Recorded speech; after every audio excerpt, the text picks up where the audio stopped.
Hi friends, ನೀವು ಹೊಸದಾಗಿ gardening ಶುರು ಮಾಡಿದ್ರೆ ಅಥವಾ ಫಸ್ಟ್ ಟೈಮ್ ಇಂಡೋರ್ ಪ್ಲಾಂಟ್ ತರಬೇಕು ಅಂತ ಅನ್ಕೊಂಡಿದ್ರೆ ಈ ವಿಡಿಯೋ ಖಂಡಿತ ನಿಮ್ಗೆ ಹೆಲ್ಪ್ ಆಗುತ್ತೆ. ನೀವು ನಿಮ್ಮ ಮನೆಗೆ ಒಂದು ಗಿಡ ತಗೊಂಡು ಬಂದ್ರೆ ಆ ಗಿಡನ ಎಲ್ಲಿಡಬೇಕು ಅಥವಾ ಎಲ್ಲಿ ನೆಡಬೇಕು, ಆ ಗಿಡಕ್ಕೆ ಬೆಳಕಿನ ಅವಶ್ಯಕತೆ ಎಷ್ಟಿದೆ, ನೀರಿನ ಅಗತ್ಯತೆ ಎಷ್ಟಿದೆ, ಯಾವ ರೀತಿ ಗೊಬ್ಬರ ಹಾಕಬೇಕು, ಹೀಗೆ ಆ ಗಿಡದ ಬಗ್ಗೆ ಸ್ವಲ್ಪ ಬೇಸಿಕ್ ಇನ್ಫಾರ್ಮೇಶನ್ ತಿಳ್ಕೊಳ್ಳೋದು ತುಂಬಾನೇ ಮುಖ್ಯ. ಯಾಕಂದ್ರೆ ಗಿಡದ ರಿಕ್ವೈರ್ಮೆಂಟ್ಸ್ ಗೊತ್ತಿದ್ರೆ ಮಾತ್ರ ನಿಮಗೆ ಆ ಗಿಡನ ಚೆನ್ನಾಗಿ ಬೆಳೆಸೋಕೆ ಸಾಧ್ಯ ಆಗತ್ತೆ. ಈ ವಿಡಿಯೋದಲ್ಲಿ ನಾನು ನಿಮಗೆ ಸುಲಭವಾಗಿ ಬೆಳೆಸಬಹುದಾದಂಥ 5 ಗಿಡಗಳ ಬಗ್ಗೆ ತಿಳಿಸ್ಕೊಡ್ತೀನಿ. ನನ್ನ ಲಿಸ್ಟಲ್ಲಿರೋ ಮೊದಲನೇ ಗಿಡ ಸ್ನೇಕ್ ಪ್ಲಾಂಟ್. ಬಿಗಿನರ್ಸ್ಗೆ ಬೆಸ್ಟ್ ಪ್ಲಾಂಟ್ ಇದು. 0 ಮೇಂಟೆನೆನ್ಸ್ ಪ್ಲಾಂಟ್ ಅಂತಾನೆ ಹೇಳ್ಬೋದು. ನೀವು ಹೇಗೆ ಬೆಳೆಸಿದ್ರು ಬೆಳೆಯುತ್ತೆ. ಸ್ನೇಕ್ ಪ್ಲಾಂಟ್ ಅಲ್ಲಿ ತುಂಬಾ ವೆರೈಟೀಸ್ ಇದೆ. ಈ ಗಿಡಗಳು ನೋಡೋಕ್ ಸ್ವಲ್ಪ ಡಿಫ್ರೆಂಟ್ ಆಗಿ ಕಾಣಿಸ್ಬೋದು, ಬಟ್ ಎಲ್ಲಾ ವೆರೈಟೀಸ್ ಗಿಡಗಳನ್ನು ಬೆಳೆಸೋ ವಿಧಾನ ಒಂದೇನೆ. ನಿಮ್ಗೆ ಮನೆ ಒಳಗೆ ಗಿಡ ಇಡೋಕ್ ಇಷ್ಟ ಆದ್ರೆ ಬೆಳಕು ಕಮ್ಮಿ ಇದೆ ಅಂತಂದ್ರೆ ನೀವು ಸ್ನೇಕ್ ಪ್ಲಾಂಟ್ ನ ಚೂಸ್ ಮಾಡಬಹುದು. ಸ್ನೇಕ್ ಪ್ಲಾಂಟ್ಗೆ ಜಾಸ್ತಿ ಬೆಳಕು ಬೇಕಾಗಿಲ್ಲ, ಕಮ್ಮಿ ಬೆಳಕಲ್ಲಿ ಕೂಡ ಚೆನ್ನಾಗಿ ಬೆಳೆಯುತ್ತೆ. ಮತ್ತೆ ನೀವು ಸ್ನೇಕ್ ಪ್ಲಾಂಟ್ ನ ಬೆಡ್ರೂಮ್ ಅಲ್ಲಿ ಇಟ್ಕೊಂಡ್ರೆ ತುಂಬಾ ಒಳ್ಳೆಯದು. ಯಾಕಂದ್ರೆ ಇದು ರಾತ್ರಿ ಹೊತ್ತು ಆಮ್ಲಜನಕನ ಬಿಡುಗಡೆ ಮಾಡುತ್ತೆ.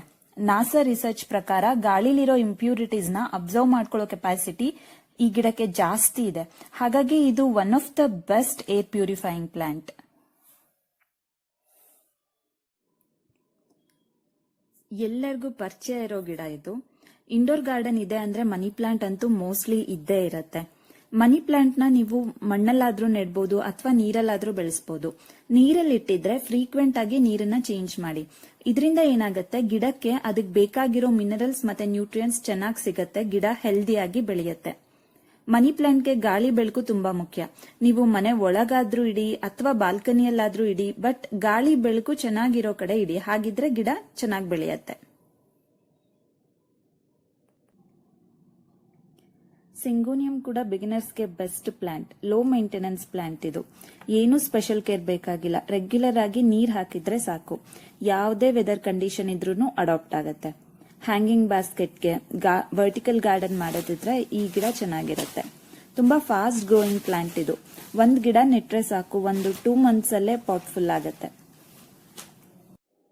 ಸ್ನೇಕ್ ಪ್ಲಾಂಟ್ ತರ ರಬ್ಬರ್ ಪ್ಲಾಂಟ್ ಅಲ್ಲೂ ತುಂಬಾ ವೆರೈಟೀಸ್ ಇದೆ. ನನ್ಗೆ ಈ ಬರ್ಗ್ಯಾಂಡಿ ಕಲರ್ ಲೀಫ್ ಪ್ಲಾಂಟ್ ಇಷ್ಟ ಆಗುತ್ತೆ. ಈ ಎಲೆಗಳದ್ದು ಕಲರ್, ಟೆಕ್ಸ್ಚರ್ ಮತ್ತೆ ಗಿಡದ ಹೈಟ್ ತುಂಬಾ ಯುನೀಕ್ ಅಂಡ್ ಅಟ್ರಾಕ್ಟಿವ್. ಈ ಗಿಡ ಡೆಫಿನೆಟ್ ಆಗಿ ನಿಮ್ ಗಾರ್ಡನ್ಗೆ ಒಂದು ಒಳ್ಳೆ ಲುಕ್ ಕೊಡುತ್ತೆ. ಈ ಗಿಡದ ಹೈಟ್ ಪಾಟ್ ಸೈಜ್ ಮೇಲೆ ಡಿಪೆಂಡ್ ಆಗುತ್ತೆ. ನಿಮ್ಗೆ ಹೈಟ್ ಇರೋ ಗಿಡ ಬೇಕಂದ್ರೆ ಗಿಡ ತಗೋಬೇಕಾದ್ರೇನೆ ಸ್ವಲ್ಪ ಎತ್ತರವಾಗಿ ಬೆಳೆದಿರೋ ಗಿಡನ ತಗೊಳ್ಳಿ. ಯಾಕಂದ್ರೆ ಈ ಗಿಡ ತುಂಬಾನೇ ನಿಧಾನ ಬೆಳೆಯೋದು. ರಬ್ಬರ್ ಪ್ಲಾಂಟ್ಗೆ ಸನ್ಲೈಟ್ ಬೇಕೇ ಬೇಕು. ಬೆಳಕು ಬೀಳೋ ಕಡೆನೆ ಇಡಿ. ಮಣ್ಣು ಫುಲ್ ಡ್ರೈ ಆದಾಗ ನೀರ್ ಹಾಕಿ. ಝೀಝಿ ಪ್ಲಾಂಟ್ ವೆರಿ ಅಟ್ರಾಕ್ಟಿವ್ ಪ್ಲಾಂಟ್ ಇದು. ಆದಷ್ಟು ಈ ಗಿಡನ ಮನೆ ಒಳಗಡೆನೆ ಇಡಿ. ಯಾಕಂದ್ರೆ ಇದು ನೆರಳಲ್ಲಿ ತುಂಬಾ ಚೆನ್ನಾಗಿ ಬೆಳೆಯುತ್ತೆ. ಕಡಿಮೆ ಬೆಳಕಿರೋ ಕಡೆ ಕೂಡ ಬೆಳೆಸಬಹುದು. ಈವನ್ ಆರ್ಟಿಫಿಷಿಯಲ್ ಲೈಟ್ ಅಲ್ಲೂ ಈ ಗಿಡ ಸರ್ವೈವ್ ಆಗುತ್ತೆ.